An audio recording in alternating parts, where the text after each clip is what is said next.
നമസ്കാരം. എന്തൊക്കെയുണ്ട് വിശേഷങ്ങൾ? എല്ലാവർക്കും സുഖം തന്നെയെന്ന് വിശ്വസിക്കുന്നു. ഞങ്ങളിവിടെ സുഖമായിരിക്കുന്നു. അപ്പം ഞാൻ വന്നിരിക്കുന്നത് ഒരു സിമ്പിൾ ലഞ്ചിൻ്റെ മെനു ആയിട്ടാണ്. അതായത് ഒരു കറിയും ഒരു ചമ്മന്തിയും മാത്രമേ ഉള്ളൂ കേട്ടോ. ഇന്നലെ ഞാൻ ഇട്ടിരുന്ന മെനു കണ്ടിട്ട് ഒരുപാട് പേര് നല്ല അഭിപ്രായം പറഞ്ഞു. അതിൽ കുറച്ച് ക്രിറ്റിസിസം ഉണ്ടായിരുന്നു. പക്ഷേ ഞാൻ വീഡിയോയിൽ പറഞ്ഞിട്ടുണ്ടായിരുന്നു അത് ഇന്നലെ ഉണ്ടാക്കിയ എല്ലാ കറികളും ഇന്നലെ ഉണ്ടാക്കിയതല്ല എന്നുള്ള കാര്യം. ഞാൻ എന്തിനെ കള്ളം പറയേണ്ട ആവശ്യം? അപ്പോൾ ഞാൻ വീഡിയോ എടുത്തപ്പോൾ എൻ്റെ അതായത് കോമ്പിനേഷൻസ് കാണിക്കാൻ വേണ്ടിയിട്ട് മിനിയാന്നത്തെ കറിയും കൂടെ കാണിച്ചു എന്ന് മാത്രം.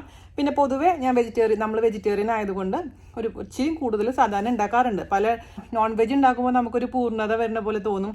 കാരണം അതുണ്ടല്ലോ, ഇനി ഒരു പച്ചക്കറി ഉണ്ടാക്കിയാൽ മതിയെന്ന്. പക്ഷേ നമ്മൾ നോൺ വെജ് ഇല്ലാത്ത കാരണം 2-3 തരം പച്ചക്കറി ഞാൻ ഉണ്ടാക്കാറുണ്ട്. അത് സത്യമാണ്. പക്ഷേ ഞാൻ ഈ വീഡിയോ കൊണ്ട് ഉദ്ദേശിക്കുന്നത് നിങ്ങൾ ഒരുപാട് പേര് ആവശ്യപ്പെട്ട പോലെ തന്നെ കുറച്ച് കോമ്പിനേഷൻസ്, അതായത് എൻ്റെ വീട്ടിലുണ്ടാക്കുന്ന കുറച്ച് കോമ്പിനേഷൻസ് നിങ്ങൾക്ക് കാണാൻ താല്പര്യമുണ്ടെന്ന് പറഞ്ഞതുകൊണ്ട് മാത്രമാണ്. അപ്പോൾ അതിൽ നിന്ന് നിങ്ങൾക്ക് പറ്റുന്നത് നിങ്ങൾ എടുക്കുക, അല്ലാത്തത് തള്ളിക്കളയുക. അപ്പോൾ എന്തായാലും ഇന്നത്തെ വീഡിയോ കണ്ടിട്ട് ഇഷ്ടപ്പെടുകയാണെന്നുണ്ടെങ്കിൽ കോമ്പിനേഷൻസ് ട്രൈ ചെയ്യുക. അതുപോലെ തന്നെ 4-5 മെനു ഓൾറെഡി ഞാൻ പോസ്റ്റ് ചെയ്തിട്ടുണ്ട്. അപ്പോൾ ആ വീഡിയോസിൻ്റെ ലിങ്കൊക്കെ താഴെ തരാം കേട്ടോ. അപ്പോൾ ഒട്ടും താമസിച്ചിട്ട് നമുക്ക് എങ്ങനെയാണ് ഇന്നത്തെ സിമ്പിൾ ലഞ്ച് എങ്ങനെയാണെന്ന് നമുക്കൊന്ന് കണ്ടിട്ട് വരാം. ഓക്കെ, സിമ്പിളായിട്ടുള്ള പരിപ്പ് പടവലങ്ങ കറി തയ്യാറാക്കാം. അതിനുവേണ്ടി ഞാനിവിടെ ആദ്യം എടുത്തു വെച്ചിരിക്കുന്നത് തൂരപ്പരിപ്പാണ്. സാധാരണ നമ്മൾ പരിപ്പ് കറിയൊക്കെ ഉണ്ടാക്കുന്ന തൂരപ്പരിപ്പ്. പക്ഷേ നിങ്ങളുടെ കയ്യിൽ തൂരപ്പരിപ്പ് ഇല്ല എന്നുണ്ടെങ്കിൽ നിങ്ങളുടെ കയ്യിലുള്ള ഏത് പരിപ്പ് വേണമെങ്കിലും ഉപയോഗിക്കാം കേട്ടോ ഈ കറി ഉണ്ടാക്കാൻ വേണ്ടിയിട്ട്. പക്ഷെ ഞാൻ എപ്പോഴും പ്രിഫർ ചെയ്യുന്നത് തൂരപ്പരിപ്പാണ്. ഇത് 1/2 കപ്പ് ഞാനിവിടെ അരമണിക്കൂർ വെള്ളത്തിലിട്ട് വെച്ചിട്ടുണ്ടായിരുന്നു, നന്നായി വാഷ് ചെയ്തതിന് ശേഷം. അങ്ങനെ പിന്നെ വാഷ് ചെയ്ത് എടുത്ത് വെച്ചിരിക്കുന്ന പരിപ്പാണിത്. ഈ പരിപ്പ് നമുക്ക് അത് തന്നെ കുക്കറിലോട്ട് ഇട്ട് കൊടുക്കാം. ഇപ്പോൾ കുക്കറില്ലാത്തവർ അടച്ചു വെച്ചിട്ട് വേവിച്ചാലും മതിയാകും. ആ പരിപ്പിൻ്റെ കൂട്ടത്തിൽ കൂടെ നമുക്ക് ചേർത്ത് കൊടുക്കേണ്ടത് ഒരു 1/4 ടീസ്പൂണോളം മഞ്ഞൾപ്പൊടി, 1/2 ടീസ്പൂൺ നല്ല എരിവുള്ള മുളക് പൊടി, പിന്നെ ആവശ്യത്തിന് ഉപ്പ്, അതുപോലെ തന്നെ 1/2 കപ്പോളം വെള്ളം. ഉപ്പിടുമ്പോൾ എപ്പോഴും ശ്രദ്ധിക്കുക, ആദ്യം തന്നെ കുറച്ച് ഉപ്പിട്ടാൽ മതി. പിന്നെ നമുക്ക് വേണമെന്നുണ്ടെങ്കിൽ എക്സ്ട്രാ ഉപ്പ് ചേർത്ത് കൊടുക്കാം. വെള്ളം നമുക്ക് വേണമെങ്കിൽ എക്സ്ട്രാ ചേർത്ത് കൊടുക്കാം. ഓക്കെ, ഒരല്പം വെളിച്ചെണ്ണയും കൂടെ ഒഴിച്ചു കൊടുക്കണം കേട്ടോ. ഒരു ടീസ്പൂണോളം വെളിച്ചെണ്ണ ഒഴിച്ചു കൊടുത്തിട്ടുണ്ട്. നമുക്ക് അടച്ച് വെച്ചിട്ട് ഒരു വിസിൽ കേട്ടോ, മീഡിയം ഫ്ലെയിമിൽ. പരിപ്പ് വേവുന്ന സമയം കൊണ്ട് ഇതിലേക്ക് കുറച്ച് തേങ്ങ അരയ്ക്കണം. അപ്പോൾ ഞാനിതിലേക്ക് 4 ടേബിൾ സ്പൂൺ തേങ്ങയാണ് എടുത്തിരിക്കുന്നത്. ഒട്ടും തണുപ്പില്ലാത്ത തേങ്ങ. അതിലോട്ട് ജീരകമൊന്നും ചേർക്കുന്നില്ല, വെറും തേങ്ങ മാത്രം കുറച്ച് വെള്ളം ചേർത്ത് വളരെ നൈസായിട്ട് അരച്ചിട്ട് കൊണ്ടുവരാം. ജീരകം ചേർക്കണമെങ്കിൽ നിങ്ങൾക്ക് ജീരകവും അതേപോലെ തന്നെ വെളുത്തുള്ളി വേണമെങ്കിൽ ചേർക്കാം കേട്ടോ. പക്ഷെ ഞാനിതൊന്നും ചേർക്കുന്നില്ല, നൈസായിട്ട് അരച്ചിട്ട് കൊണ്ടുവരാം. അപ്പോൾ നമ്മുടെ പരിപ്പ് ഒരു വിസിൽ വന്നിട്ട് ഞാൻ അപ്പം തന്നെ കുക്കർ ഓപ്പൺ ചെയ്തിട്ടുണ്ട് കേട്ടോ. ചെറുതായിട്ടൊന്ന് വെന്താൽ മതി, ഓവറായിട്ട് വേവേണ്ട. പക്ഷെ പരിപ്പ് കുറച്ച് കൂടുതൽ വെന്തു എന്ന് പറഞ്ഞു കഴിഞ്ഞാൽ ടേസ്റ്റ് കൂടെ ഉള്ളൂ, കുറയില്ല എന്തായാലും. അപ്പോൾ അതിലോട്ട് നമുക്ക് ഞാൻ ഒരു ചെറിയ പടവലങ്ങ അതിൻ്റെ തൊലിയെല്ലാം കളഞ്ഞ് അരിഞ്ഞിട്ട് നന്നായി വാഷ് ചെയ്ത് വെച്ചിട്ടുണ്ട്. അത് നമുക്ക് ആ കറിയിലേക്ക് ഇട്ട് കൊടുക്കാം.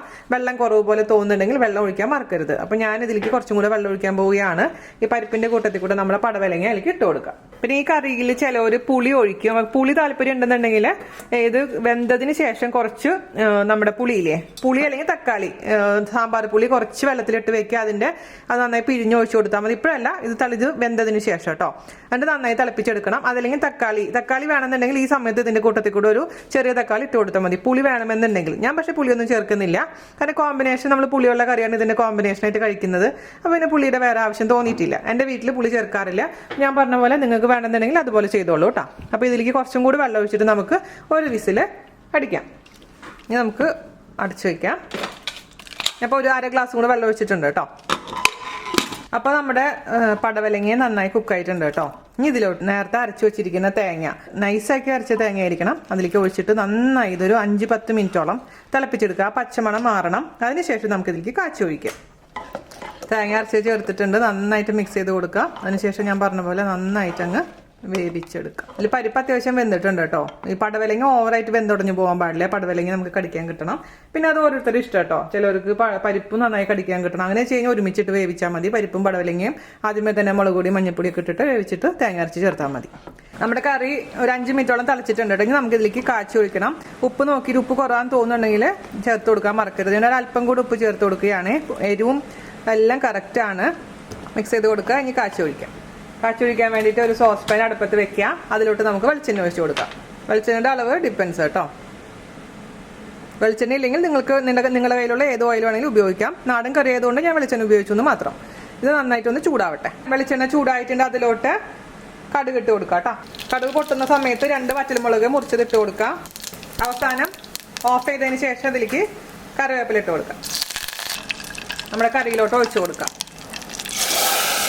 കുറച്ചെടുത്തിട്ട് പാത്രത്തിലോട്ട് ഒഴിച്ചിട്ട് വീണ്ടും ഒഴിക്കുക. എന്നിട്ട് നമുക്ക് 2 മിനിറ്റ് അടച്ചു വെക്കാം. അതിനുശേഷം നമുക്ക് ഉപയോഗിക്കാം. അപ്പോൾ നമുക്ക് തുറക്കാം. നമ്മുടെ സൂപ്പർ ടേസ്റ്റി ആയിട്ടുള്ള നാടൻ കറി, പരിപ്പ് പടവലങ്ങ കറി. ഇരിക്കുമ്പോൾ കുറച്ചും കൂടെ തിക്നെസ് വരുന്നുണ്ട്. അപ്പോൾ അതുകൊണ്ട് ഓവർ തിക്കാക്കരുത്. ഈ സമയത്ത് ഇത്ര ലൂസായി കഴിഞ്ഞാൽ മാത്രമാണ് നമ്മൾക്ക് എടുക്കുന്ന സമയത്ത്, ചൂടാറുന്ന സമയത്ത് പെർഫെക്റ്റ് ആയിട്ടുള്ള ഒരു തിക്നെസ് വരുള്ളൂ. അപ്പോൾ ഇത്രയേ ഉള്ളൂ. സിമ്പിൾ ആൻഡ് ഈസിയാണ്.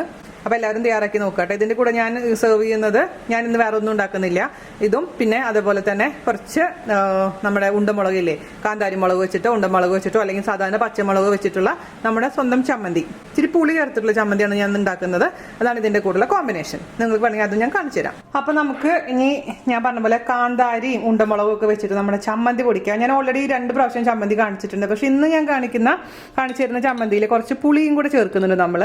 എങ്കിലാണ് നമ്മുടെ ഇന്നത്തെ കറിക്ക് കോമ്പിനേഷൻ ആവുള്ളൂ കേട്ടോ. അപ്പോൾ അതിന് വേണ്ടിയിട്ട് ആദ്യം തന്നെ എന്താ ചെയ്യേണ്ടത്, നമുക്ക് ഉരലുണ്ടെങ്കിൽ ഉരൽ, അല്ലെങ്കിൽ അമ്മി ഉണ്ടെങ്കിൽ അമ്മി, അല്ലെങ്കിൽ ഇതൊന്നും ഇല്ലെങ്കിൽ മിക്സിയിൽ ജസ്റ്റ് ഒന്ന് ക്രഷ് ചെയ്തെടുക്കുക. നമ്മുടെ ചെറിയ ഉള്ളി ഒരു 10-15 എണ്ണം എടുക്കുക. അത് എത്ര പേരുണ്ടോ വീട്ടിൽ അതിനനുസരിച്ച് കേട്ടോ. അപ്പോൾ അതിനൊരു പ്രത്യേക കണക്കൊന്നുമില്ല. നമുക്ക് ജസ്റ്റ് നന്നായിട്ടൊന്ന് ചതയ്ക്കാം. ഓവറായിട്ട് അങ്ങ് അരയ്ക്കാൻ പാടില്ല. ജസ്റ്റ് ഒന്ന് ചതച്ചെടുക്കാം. ഉള്ളി ഞാൻ ചതച്ചെടുത്തിട്ടുണ്ട്. അതിൻ്റെ കൂട്ടത്തിൽ കൂടെ ഞാൻ ചേർത്ത് കൊടുക്കാൻ പോകുന്ന കുറച്ച് കാന്താരി മുളകും, അതുപോലെ തന്നെ എൻ്റെ ഗുണ്ടുമുളകും ഉള്ള കാരണം ഇതേപോലെ ഉണ്ടമുളകും ചേർക്കുന്നുണ്ട്. പക്ഷെ നിങ്ങളുടെ അടുത്ത് ഇതൊന്നും ഇല്ലെങ്കിൽ പച്ചമുളക് ചേർത്താൽ മതി, സാധാരണ പച്ചമുളക്. അപ്പോൾ മുളക് നമുക്ക് ചതച്ച് നോക്കിയതിന് ശേഷം മാത്രം തീരുമാനിക്കാം എത്ര വേണം എന്നുള്ള കാര്യം കേട്ടോ. കാരണം ഓരോ മുളക് അനുസരിച്ചും എരിവിൽ വ്യത്യാസം വരും. അതിലേക്ക് ഒരു 6 കാന്താരി മുളക് ഇട്ട് കൊടുത്തിട്ടുണ്ട്. അത് നന്നായിട്ട് ചതച്ചെടുക്കട്ടെ. ഇത് പഴങ്കഞ്ഞീരെ കൂടെ കുടിക്കാനുണ്ടല്ലോ മക്കളെ. അതിൻ്റെ ഉള്ളിൽ കുറച്ച് തൈരൊക്കെ ഇട്ടിട്ട് ഇതൊക്കെ ഞരടി, ഈ കാന്താരി മുളക് വെറുതെ തൈരും ഞരടി കൂട്ടി കഴിക്കുമ്പോൾ എന്തോ ടേസ്റ്റാണെന്ന് അറിയാമോ. പഴയ കാലത്തിലൊക്കെ ഇട്ടൊക്കെ ഓർമ്മ വരിക. ഇപ്പോൾ വണ്ണം വെക്കുന്നൊക്കെ പറഞ്ഞ് പേടിച്ചിട്ട് ഇതൊന്നും ഇപ്പോൾ കഴിക്കണില്ല. ഇനി കഴിച്ച് നോക്കണം. ഓക്കെ, ഇനി ഇതിലേക്ക് ഞാനൊരു 2 ഉണ്ടമുളക് ഇടുന്നുണ്ട്. നമ്മൾ മുളകൊക്കെ സൂക്ഷിച്ച് വെക്കുമ്പോൾ ഇത് പുതിയതായിട്ട് വാങ്ങിച്ചതുകൊണ്ട് തണ്ട് കളഞ്ഞിട്ടില്ല. തണ്ടെല്ലാം കളഞ്ഞതിന് ശേഷം വേണേൽ പച്ചമുളക് സൂക്ഷിച്ച് വെക്കാൻ, അല്ലെങ്കിൽ പെട്ടെന്ന് കേടായി പോകും. ഇത് നമുക്ക് മുറിച്ചിട്ട് കൊടുക്കാം. എന്നിട്ട് ഇങ്ങനെ തന്നെ ടേസ്റ്റ് ചെയ്ത് കഴിഞ്ഞാൽ നാക്ക് നല്ല പണി തരും. അതുകൊണ്ട് സൂക്ഷിച്ച് ടേസ്റ്റ് ചെയ്യണം കേട്ടോ. മുളകൊക്കെ ഇങ്ങനെ അപാര എരിവുള്ള മുളകാണ് ഇതൊക്കെ. കണ്ണിലേക്ക് ആക്കരുത്, കണ്ണിലേക്ക് തെറിക്കരുത്. പിന്നെ ഈ കൈ കൊണ്ട് കണ്ണ് തൊടുകയോ ചെയ്യരുത്, മുഖം തൊടരുത്, ഒക്കെ സൂക്ഷിക്കണം. ഇങ്ങനെ ചതച്ചത് ഇങ്ങനെ കാണണം, ഇങ്ങനെ കഴിക്കാൻ കിട്ടണം കേട്ടോ. ഒരുപാട് പേസ്റ്റ് ആയി കഴിഞ്ഞാൽ അത് ടേസ്റ്റേ ഉണ്ടാവില്ല, പ്രത്യേകിച്ച് ശ്രദ്ധിക്കുക. ഓക്കെ, അപ്പം നമുക്ക് ഇത്രയും മുളക് വെച്ച് നോക്കാം. വേണമെന്നുണ്ടെങ്കിൽ പിന്നെ നമുക്ക് ചതച്ച് ചേർക്കാം. കാരണം ഒരുപാട് എരിവ് കൂടിക്കഴിഞ്ഞാലും ശരിയാവില്ല. അപ്പം നിങ്ങളുടെ കയ്യിലുള്ള മുളകിൻ്റെ എരിവ് അനുസരിച്ച് വേണം അതിൻ്റെ എണ്ണം തീരുമാനിക്കാൻ. നമുക്കിനി ഇതിലേക്ക് ഉപ്പ് ചേർത്ത് കൊടുക്കാം. ഉപ്പ് ഇടുമ്പോഴും ശ്രദ്ധിക്കണേ. ഞാനൊരു 1/4 ടീസ്പൂണോളം ഉപ്പ് ചേർത്ത് കൊടുത്തിട്ടുണ്ട്. അതും കൂടെ ചേർത്തിട്ട് വീണ്ടും ഒന്ന് ചതയ്ക്കാം. ഇനി നമുക്ക് ചേർത്ത് കൊടുക്കേണ്ടത് വെളിച്ചെണ്ണയാണ്. വെളിച്ചെണ്ണ ഒഴിക്കുമ്പോഴാണ് ആ എരിവ് ഒന്ന് എന്താ പറയുക ബാലൻസ് ചെയ്ത് കിട്ടുള്ളൂ. അത് വെളിച്ചെണ്ണ ഒഴിക്കുമ്പോൾ ലുബ്ധമൊന്നും കാണിക്കണ്ട. പച്ച വെളിച്ചെണ്ണയാണ് ഏറ്റവും ബെസ്റ്റ്. ഈ റെസിപ്പിക്ക് വേറെ ഏത് എണ്ണ ഒഴിച്ചാലും കാര്യമില്ല. പിന്നെ ഇതാണ് എൻ്റെ വീട്ടിൽ സാധാരണ ചെയ്യാറുള്ളത്. പക്ഷേ ഇന്ന് നമ്മളിതിൽ കുറച്ച് പുളിവെള്ളം, ഇച്ചിരി പുളി വെള്ളത്തിലിട്ട് വെച്ചിട്ടുണ്ടായിരുന്നു. അതിൽ നിന്ന് പുളി പിഴിഞ്ഞ് വെച്ചിരിക്കുന്ന വെള്ളമാണ്, അത് ഒഴിച്ചു കൊടുക്കാം. പുളി വേണ്ടവർക്ക് കേട്ടോ, അല്ലെങ്കിൽ പുളി ഒഴിക്കാണ്ട് ഉണ്ടാക്കും. എന്നിട്ടൊന്ന് ടേസ്റ്റ് ചെയ്യാം. കപ്പ ഉണ്ടെങ്കിൽ കുശാലായി, ചോറുണ്ടെങ്കിലും കുശാൽ തന്നെയാണ്. ഇപ്പോൾ ലോക്ക്ഡൗണിലുള്ള ആൾക്കാർക്ക് വേണ്ടിയിട്ടാണ് ഞാനത് കാണിക്കുന്നത്. കാരണം ഇന്നലെ ഞാൻ വീഡിയോ ഇട്ടിട്ട് ഒരുപാട് പേര് പറഞ്ഞു ഇത് ഇത്ര നമുക്ക് ഉണ്ടാക്കാൻ പറ്റില്ല എന്ന്. അപ്പോൾ ശരി, ഇന്ന് നിങ്ങൾക്ക് ഉണ്ടാക്കാൻ പറ്റുന്നത് തന്നെ കാണിച്ചു തരാമെന്ന് വിചാരിച്ചു. അപ്പോൾ ഞാനിതിൻ്റെ ടേസ്റ്റ് ഒന്ന് നോക്കട്ടെ. എന്തെങ്കിലും കുറവുണ്ടെങ്കിൽ നമുക്ക് എക്സ്ട്രാ ആഡ് ചെയ്ത് കൊടുക്കാം. ആഹാ, എൻ്റെ സാറേ എന്താ മണം എന്നറിയൂടെ. മണം ഇൻ ദ സെൻസ് വാസന. നമ്മൾ തൃശ്ശൂർക്കാർ മണം എന്നൊക്കെ പറയുന്നത് നല്ല തന്നെയാണ് കേട്ടോ. ഞാൻ ടേസ്റ്റ് ചെയ്ത് നോക്കട്ടെ. എരിവ് നല്ല എരിവുണ്ട് കേട്ടോ. പുളി കുറവാണ്. ഉപ്പുണ്ട് ആവശ്യത്തിന്. ഉപ്പ് കറക്റ്റായിട്ടുണ്ടാവും. ഞാൻ ഇച്ചിരി കൂടെ വെളിച്ചെണ്ണ ഒഴിക്കുന്നുണ്ട്. ഇങ്ങനെ ഇത് ചതയ്ക്കുന്ന കാണുമ്പോൾ തന്നെ ആരെങ്കിലും വായിൽ വെള്ളം വന്നോ എന്ന് കമൻ്റ് ഇടാൻ മറക്കരുത് കേട്ടോ. ഓക്കെ, ഇനി നമുക്കിത് സെർവ് ചെയ്യാൻ വേണ്ടി ഒരു പാത്രത്തിലോട്ട് മാറ്റാം. അപ്പം നമ്മുടെ സൂപ്പർ ടേസ്റ്റി ആയിട്ടുള്ള ചമ്മന്തി റെഡി ആയിട്ടുണ്ട്. ഇനി ചോറും ചമ്മന്തിയും നമ്മുടെ പരിപ്പും പടവലയും കറിയും കൂടിയിട്ട് ഒരു പിടി പിടിക്കാം. ഓക്കെ, ഈ കൺസിസ്റ്റൻസി നോക്കൂ കേട്ടോ. നോക്കിയേ, ഈ ഒരു കൺസിസ്റ്റൻസി ആയിട്ടിട്ട് നമ്മുടെ കറി തണുത്തപ്പോൾ ഇതാണ് ഞാൻ പറഞ്ഞത്. ഓവറായിട്ട് ആദ്യമേ തന്നെ തിക്കായിട്ടുണ്ടെങ്കിൽ ഇതിപ്പോൾ ഒരു ഭയങ്കര തിക്കായിട്ട് മാറി. ഇത് കറക്റ്റ് കൺസിസ്റ്റൻസിയാണ്. അപ്പോൾ നമ്മുടെ സൂപ്പർ ടേസ്റ്റി ആയിട്ടുള്ള പടവലങ്ങ പരിപ്പ് കറിയും നമ്മുടെ ഈസി ആയിട്ടുള്ള ചമ്മന്തിയും അതിൻ്റെ കൂടെ ഞാൻ തൈര് സെർവ് ചെയ്യുന്നുണ്ട്. വേണമെങ്കിൽ എരി കൂടുതലാണെങ്കിൽ നമുക്ക് അതിനെ ഒന്ന് നിർവീര്യമാക്കാൻ വേണ്ടിയിട്ടുള്ള തൈരും കൂടിയിട്ടൊരു പിടി പിടിക്കാം. പപ്പടം ഉണ്ടെങ്കിൽ കുശാലായി. ഇത് നല്ലൊരു സൂപ്പർ ടേസ്റ്റി ആയിട്ടുള്ള വെജിറ്റേറിയൻ ഫുഡ്. ഇഷ്ടപ്പെട്ടു എന്ന് വിശ്വസിക്കുന്നു. ഇഷ്ടമായാലും മാക്സിമം ഷെയർ ചെയ്യുക, നമ്മളൊന്ന് സപ്പോർട്ട് ചെയ്യുക കേട്ടോ. അപ്പം എല്ലാവരും സുരക്ഷിതരായിരിക്കുക. നാട്ടിലുള്ളവരും എല്ലാവരും സുരക്ഷിതരായിരിക്കുക. അപ്പോൾ അടുത്ത വീഡിയോ ആയിട്ട് കാണുന്നവരെ നന്ദി, നമസ്കാരം, താങ്ക് യു. അപ്പോൾ വീഡിയോ ഒക്കെ എടുത്ത് കഴിഞ്ഞ് വിശപ്പിൻ്റെ വിളി വന്നു. അപ്പോൾ നമ്മുടെ കറി അങ്ങോട്ട് ഒഴിക്കുക. അതിൻ്റെ കൂട്ടത്തിൽ കൂടെ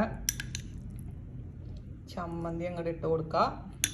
തൈര് വേണമെങ്കിൽ എടുത്താൽ മതി കേട്ടോ. പിടി പിടിക്കട്ടെ. ഇത് മൃണാൾ ഭായി ആണ് കേട്ടോ. ഇത് ഇൻസ്പിറേഷൻ, ഇങ്ങനെയൊക്കെ പീടി കൊടുക്കാൻ പറ്റുമെന്ന് പഠിപ്പിച്ചത് മൃണാൾ ഭായി ആണ്. മൃണാൾ ഭായി സുഖം തന്നെയല്ലേ? അപ്പോൾ നമുക്കത് കൊണ്ട് കൂട്ടി പുരട്ടി അങ്ങോട്ട്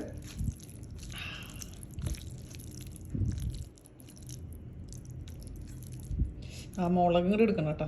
ഓവറായിട്ട് എടുത്തു കഴിഞ്ഞാൽ പണി കിട്ടും ചിലപ്പോൾ. ഇങ്ങനെ കഴിക്കാം. മൈ ഗോഡ്, ഞാൻ കൊതി, എനിക്കിന്ന് വയറ് മിക്കവാറും എൻ്റെ വയറ് പണി തരും. 4 സാരല്ലേ, ഇതൊക്കെ വല്ലപ്പോഴും കഴിക്കാൻ പറ്റുന്ന സംഭവങ്ങൾ കേട്ടോ. വേറെ ഒന്നും വേണ്ട, ഇത് മാത്രം മതി. തൈരൊക്കെ പോയി പണി നോക്കാൻ പറയാം തൈരിൻ്റെ അടുത്ത്. അപ്പോൾ മക്കളെ വേഗം പോയി ട്രൈ ചെയ്തോ, നാളെ ട്രൈ ചെയ്തോ. എന്തായാലും ബൈ ബൈ.